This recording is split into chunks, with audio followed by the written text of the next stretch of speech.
Why does life eventually go towards death? This is a question that we all know, but we don't know. In fact, it's not just life.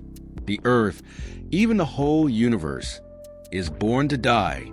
This is the basic law of the universe. No one can change it.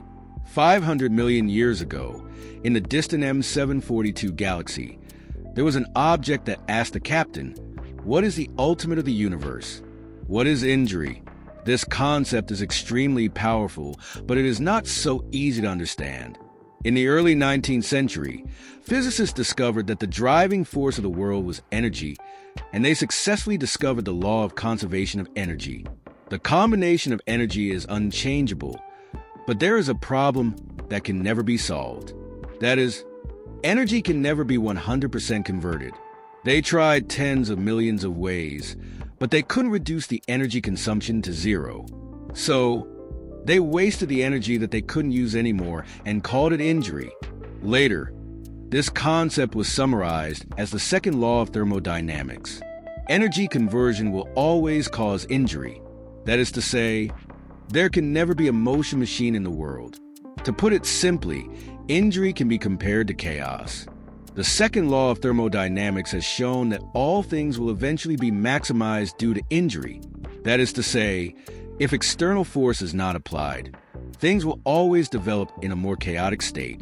Why is it easier for a car to break down when it is not moving? Why is the house getting dirtier and dirtier without cleaning? Why are the good things in the world not old, and the colorful clouds are scattered and the glass is brittle? It is precisely because it takes energy to maintain a good state. If there is no energy intervention, a good state will end. Life is the same. When a life is born, it is the time when its injury starts to grow. The food that maintains life is the energy to fight injury. That is to say, you are fighting death from beginning to end.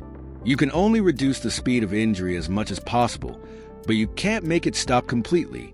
When the injury reaches a certain critical point, life comes to an end, and what you can control is just the speed of speed. The same is true of human civilization.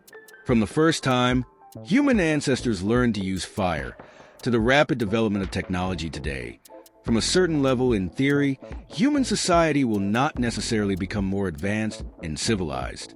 On the contrary, humans, like other things in the universe, will only become more and more boring and chaotic.